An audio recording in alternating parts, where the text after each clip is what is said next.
คือป้าที่เขาจะไปโซกอาหารมื้อนี้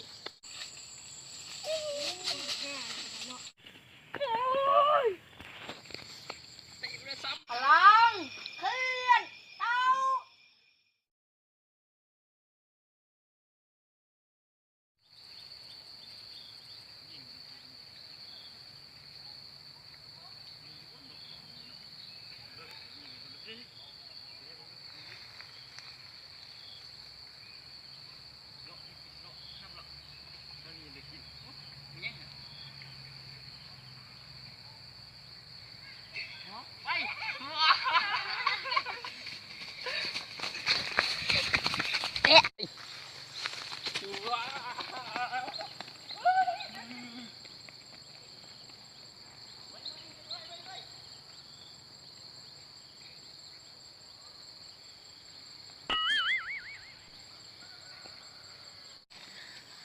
สบายดีท่านผู้ชมมื้อนี้มาพบกับพวกเฮาบ้านๆว่าซั่นแหละส่วนมื้อนี้เราจะได้มาหาอาหารในป่าแห่งนี้แล้วก็บ่ฮู้ว่ามันจะได้ตัวหยังเนาะนี่คือป่าที่เราจะไปโซกอาหารมื้อนี้ส่วนว่าจะได้อย่างนั้นไปท่าเบิ่งกันเลยไปโซกดูมีตัวหยังมีนกตัวหยังว้าวเด้อโอ้ยยังไม่ตื่นเลย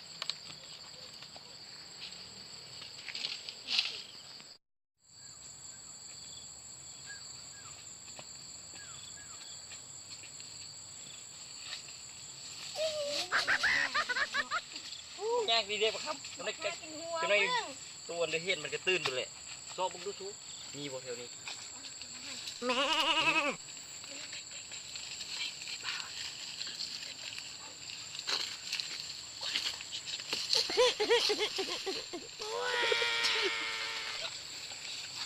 โอ้เอาไปเลยโอ้ไป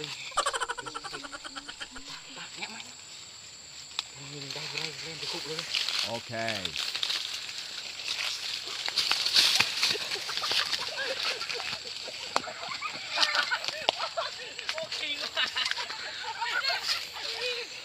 โอ้ไก่ป้าเอาเห็นอย่างนี้นะ ไก่อบเปลือง ไก่อบเปลืองไก่ป้ามันมาอยู่นี่ได้จังไงซูโอ้ปีแห้งนั่นแหละโอ้ไปไหมเมื่อเห็ดไก่อบเปลืองนะไปเมื่อเอาเมื่ออบเนาะ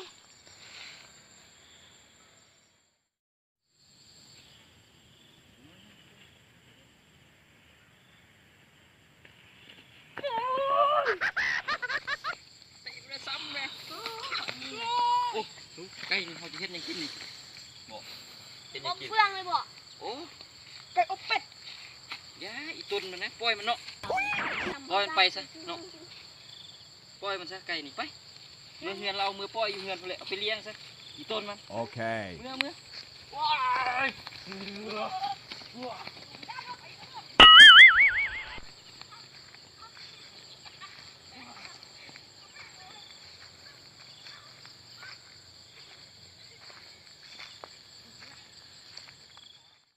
เอาแล้วเนาะจับไก่ตัวนั้นมาเขาก็มาคั่วจะคั่วแล้วจะได้เฮ็ดไก่อบเปื้อนซึ่งเครื่องปรุงของเขาก็คือหม้อที่ไข่ใบขี้หูดแล้วก็พริกไทยดำเพราะว่าเขาเช็ดไก่อบเปลืองพริกไทยดำตรงนี้เบิ่งวิธีการเฮ็ดกันเลย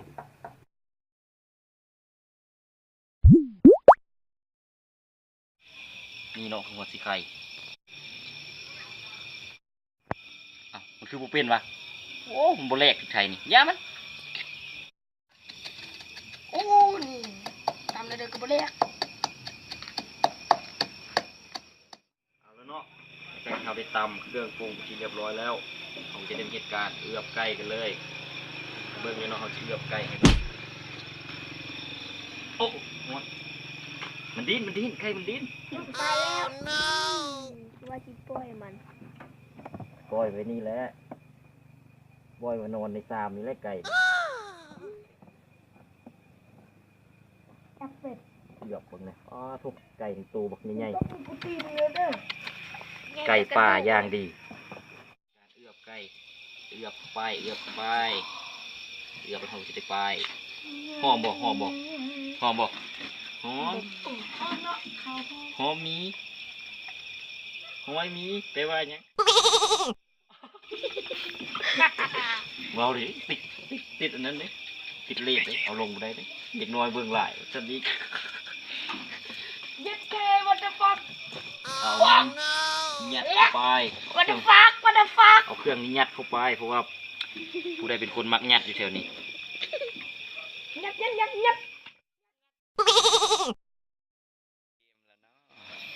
งัดทั้งงัด เกือบเรียบร้อยแล้วแบบนี้จะได้ไปตั้งเตาอบกันเลยเอาบักอันนี้เอามาไปปิดนี่นะเฮ็ดมันดูไปอบเลยกินบ่ บุกินเปล่าเนี่ย เม่นเร็วกินอันนี้น้ นี่ไฟเป็นสีม่วง ำเอาเม่นว่ะเอาย่าเขามาตั้งเตาอบไก่ก่อนตั้งโตไก่มาปิดมาบักอันนี้ไก่ของเราซุบลงไปจึ๊กโอ้เมียงว่าพวกเข้าโอ้ no เรียบร้อย เอาหัวมามัดแม่ โอ้มัดก็ได้ เอาลงรูปบุญ โอ้มันลงทางนี้ปิดปกไว้ ไม่เขาเอง 1 2 Okay. มาเอาที่ดินมาเอาน้ำใส่ แต่เอาน้ำมาเอาน้ำบ่น้ำบึก เก็บใส่ถุง น้ำมา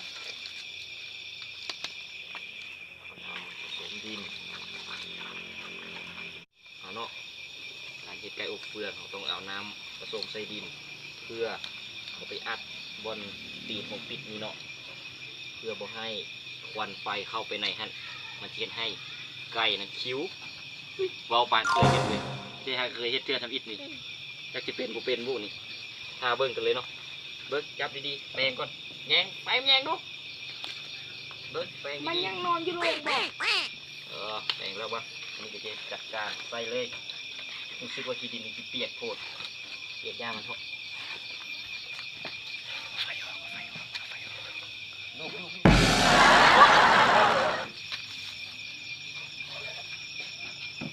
Oh, nice. นี่สูตรแบบนี้ ปลาลินเครื่องจำปาอยู่ตอนอนุบาลนะเนาะ สูตรเคยเฮ็ดไหม แล้วเอาคืนมาคิดต้มมาถึงไก่ บัดนี้ มันจะเต้นโคตรโง่เลยบ่ มันเน้นมันเดี๋ยวมันขี้เคลื่อน โอ๊ยเอากินใส่เอาใส่หัวมันป๊อป บ่ใส่ ใส่หมองกับไม้ป๊อป เตาอบระดับโปร เอาปืนใส่เถิง เอาใส่ลูก เอาค่ะมาฮอดขั้นตอนนี้คือขั้นตอนทางหน้า ได้เลยนะ เอาเนาะแม่น้องคนนี้ใช้พลังในการจุดไฟ พลังเคลื่อนเตา อ๋อใช้พลังในการจุดไฟจนลุกแล้วเนาะตอนนี้เนาะอ๋อเฮือ ไฟเป็นสีม่วง อะไรเนาะเดี๋ยวนี้กำลังตำมะเขือเจียวมะเขือเขียวตำทำแรกแล้วจะค่อยเอาน้ำตาลใส่มันจะค่อยนุ่มลื่น Okay. เอาน้ำตาลมาเกม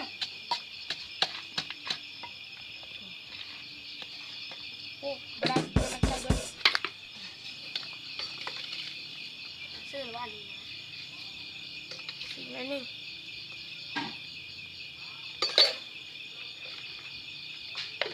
ตัดไปทุกเลยเนาะตัดอีกรอบมาดิตัดเป็นแก้วเลยนะอันนี้เจียวกันแล้วเนาะจานเลยล้างจานไปจานเปื้อนไปล้างจานไปคนแก้วมันเข้ากันกันเนาะคนเนี่ยมันบ่แซ่บ จากที่เราได้อบไก่สุกเรียบร้อยว่าสุกของกระบอกฮูมาลุ้นนำกันว่ามันสุกบ่หอมบ่นี่เนี่ยดมมันก่อน คิ้ว ดมมันที่หอมบ่เปิดออกมาปาไม่นะเอาออกมาเนาะ ถอดออกมาป๊อก ส่สามลงไปหอมบ่หอมขนาดเลย Okay. นี่น้ำมันน่ะน้ำมันน่ะ น้ำจิ้มของมันด้วยยอดเลยเนาะทุบเอานี่ไปทอกใส่แก้วครับหรือว่าที่เรียบร้อยเนาะ ข้าวไก่ขัน โอ้ยหอมไป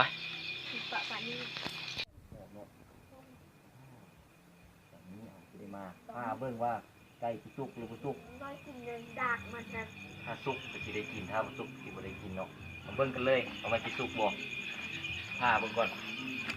ถ้ามันก็เนาะ นี่ก้อยนี่ตัวไก่ อ๋อ โอ้สุกโอ้มาก่อนมาโอ้ยไก่ตกเลย จับ โอ้ my god ถือว่ามันสุกเนาะมันสุกจุเฮาสิได้กินแล้ววันนี้นะ โอ้ my god โอ้ my god ใช่ครับมึงฟักก่อนขายฟักก่อน เจ้าบอกสิมึงดูตุ๊ดอู้หลายเติบตุ๊ดกินเดียวน้ำจิ้มนี่แซ่บปะ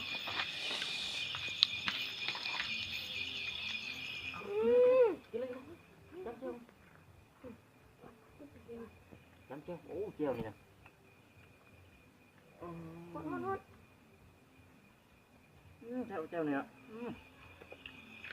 เ